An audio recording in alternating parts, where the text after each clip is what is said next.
Donc oui, pour le coup, c'était le bilan que vous aviez à faire tout début janvier. Rappelez-vous l'axe de la semaine que vous aviez à faire, hein, faire connaissance avec vous-même, etc.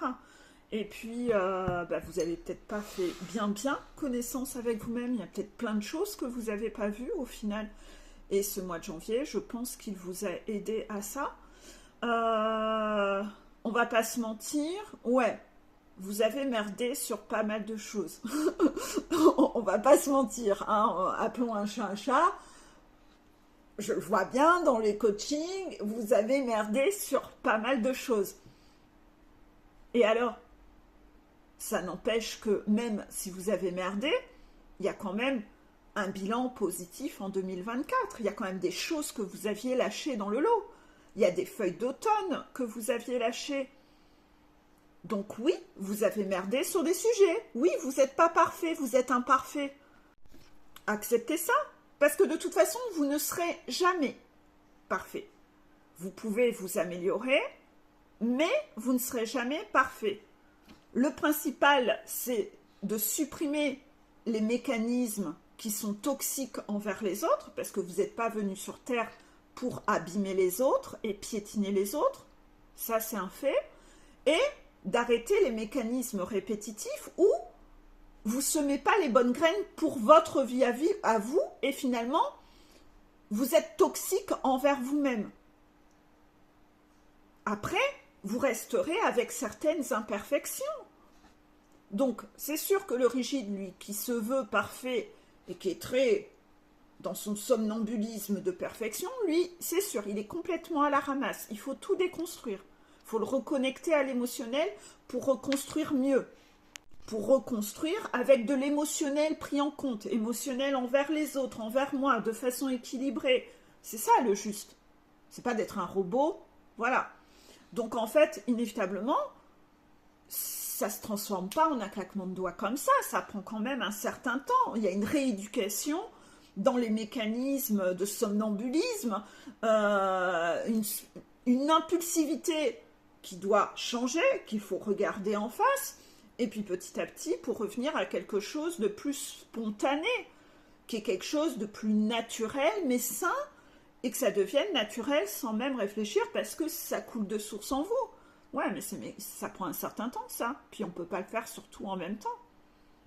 Donc au final, je pense que ce mois de janvier a été très profitable pour tout le monde, parce que je pense que votre bilan de début janvier, il y a des choses que vous n'aviez pas vues dans votre bilan, de ce qui restait encore à améliorer. Ouais, il y a des choses dans ce qui restait à améliorer que vous n'aviez pas vues. Ce mois de janvier vous a permis de, bam, mise en lumière, coup de projecteur, tiens, reprends ta liste fin janvier et améliore ta liste. Il manque des trucs dans ta liste. Et là, ça vous a permis de voir. Et qu'est-ce qui est le plus grave? De louper un truc ou de louper un truc sans le savoir? Parce que si vous ne savez pas que vous loupez un truc et que vous continuez à faire comme avant et que vous vous en rendez pas compte en mode somnambulisme, c'est l'axe de la semaine, le somnambulisme. Le somnambulisme attire la misère dans votre vie. Rappelez-vous l'axe de la semaine, il y a une beauté inébranlable dans l'insouciance de la jeunesse et une incommensurable misère dans le somnambulisme adulte.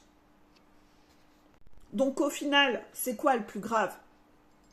Avoir loupé quelque chose, mais savoir, et là enfin le voir et le mettre dans sa liste pour être vigilant, pour continuer à y travailler le reste de l'année, dès février, et arrêter de faire de l'amnésie sur le sujet, ou de se planter sans le voir et de continuer à le faire parce que personne ne me le dit. Et je vais donc continuer comme un somnambule encore à semer les mauvaises graines. C'est mieux de le savoir, je pense, quand même. Soyez pas masochiste. C'est quand même mieux de le savoir pour arrêter de le faire. Donc en fait, il n'y a pas mort d'homme. On est toujours dans un processus d'évolution.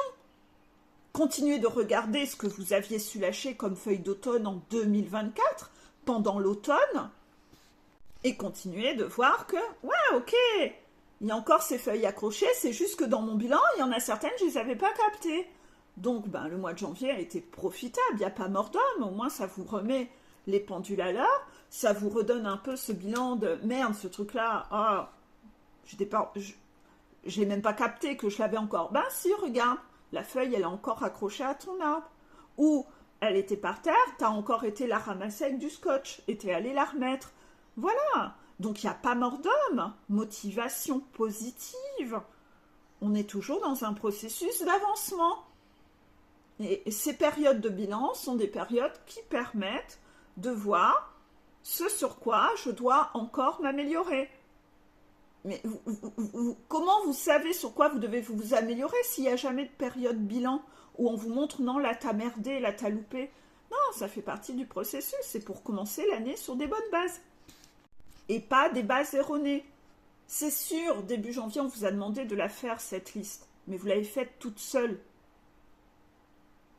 sans être corrigée. Ben, le mois de janvier vous a apporté la correction de « Hé, ta liste, il manque des trucs dans ta liste !» Voilà. Donc en fait, ben, c'est très bien, on est dans le processus. Tout coule de source, tout est logique, tout est juste. Donc allez, haut les cœurs, motivé, smile, on continue. Voilà. Il n'y a pas de fatalité là, hein. Tout va bien. Hein. On est dans la logique de processus, tout va bien. Donc, c'était quoi la chanson la semaine dernière? Relève-toi. Va réécouter Lara Fabian. Relève-toi. La semaine d'avant, c'était quoi? Je suis moi. Ouais, bah vous connaissez pas encore assez, vous voyez. Il a fallu que je vous montre des choses que vous voyez pas. Vous êtes encore en train d'apprendre qui vous êtes. Vous faites connaissance avec vous-même. Et puis, cette semaine, c'est l'adieu. Ouais. Bah peut-être qu'il y a un truc que vous avez toujours pas capté. Vous avez toujours pas dit adieu à un connard ou une connasse autour de vous, peut-être. À cause encore de mécanismes que vous avez toujours pas capté. Et peut-être que l'enfoiré à qui vous devez dire adieu, c'est qui? Bah c'est peut-être votre serpent intérieur qui vous la met à l'envers, votre ego blessé, ce serpent interne qui agit exactement comme un pervers narcissique. Donc si autour de vous, vous avez fini la purification, mais que la purification interne n'est pas finie, ben, c'est peut-être à lui qu'il faut dire adieu. Hein. Allez ressortir votre rouleau à pâtisserie et massacrez-le, ce serpent. C'est fini de squatter à l'intérieur, là, hein, les squatteurs, là. Allez hop, ça dégage. Voilà, un peu de nerf, et surtout, travaillez bien la cohérence de l'analyse. Parce que si vous analysez mal les choses et de façon incohérente, inévitablement, vous repartez dans des vieux schémas de merde et vous ne posez pas les bonnes actions.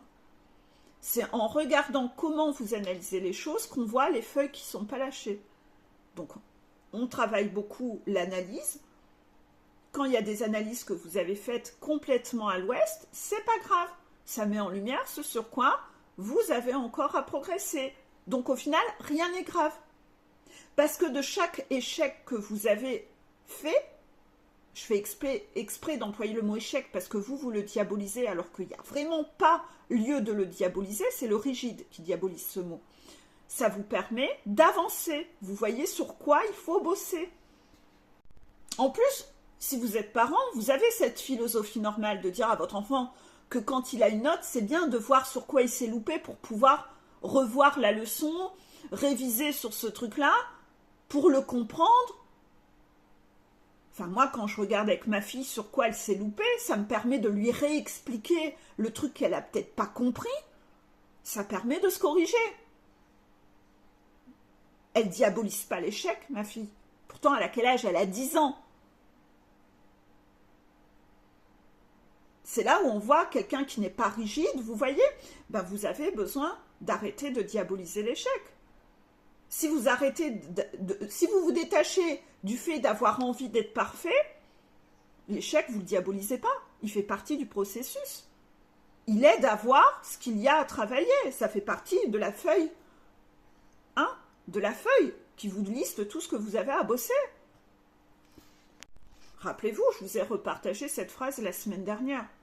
Le voyage, c'est changer le regard de Marcel Proust.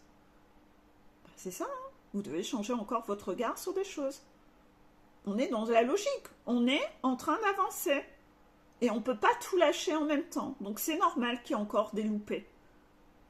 Les loupés, c'est ce qui a du mal à être déraciné. C'est pas grave. On continue. Vous savez, quand vous avez ça comme dossier au début, vous ne pouvez pas tout bosser en même temps. Donc inévitablement, il y a des dossiers qui sont réglés, qui sont mis de côté. Puis à un moment, il y a toujours les dossiers qui restent à finaliser. Ben, ces dossiers-là, on n'y revient. À un moment, ça sera à leur tour d'être tamponnés, d'être mis de côté. On est quand même en train d'avancer. Vous, à chaque fois que vous loupez un truc, vous pensez que vous avez redégringolé. Non, on a avancé sur d'autres choses, c'est juste que ce truc-là, il n'est pas finalisé. Donc comme ce truc-là, il n'est pas finalisé, ben allez, on y retourne, on le révise. On révise d'ailleurs, qu'est-ce que je vous fais? Je vous fais plein de révisions en ce moment. Donc allez, c'est pas grave, on y retourne. Petit coup de révision, on réenfonce un petit peu le clou. Ça, c'est normal. Pourquoi vous diabolisez ça? Vous n'êtes pas obligé de vivre ça dans la souffrance. Tout va bien, c'est normal. Voilà. Allez, au les cœurs, et puis dites adieu à votre serpent ou aux gros enfoirés qui vous entourent. Hein. La vie, elle est trop courte pour se laisser emmerder par les enfoirés. Voilà. Pas les enfoirés des restos du cœur. Hein. Eux, c'est mes potes. Eux, je les aime bien, d'accord? Mais vous comprenez? Allez, bisous. Et en plus, j'ai pas fait exprès. Hein. Quand j'ai dit dites adieu aux enfoirés. Ben ouais, parce que la chanson de la semaine, c'est les adieux. Mais c'est l'adieu. Mais je vous ai mis la version rechantée par les enfoirés. Ouais. Mais j'ai pas fait exprès. Hein. Voilà. Bisous. Inévitablement, par rapport à cette phrase du Dalai Lama, ça adaptez-la à vos recettes de crêpes de merde. Hein. Parce que si dans votre recette de crêpes de merde, ça n'apporte aucun bienfait, ça n'apporte que des souffrances et que la somme des souffrances de cette façon de procéder est beaucoup plus haute que la somme des bienfaits, à un moment, il faut peut-être la prendre, cette recette de crêpes, et la déchirer bien comme il faut. Hein. Voilà. Donc ça aussi, adieu, et c'est le temps de quitter cette recette-là, c'est le temps de quitter ce personnage en vous, soit le évitant, soit la Dalida, tous ces personnages, la drama queen, la princesse, tous ces personnages de la boule à facettes qui est temps d'aller déloger, hein, les squatteurs là, voilà.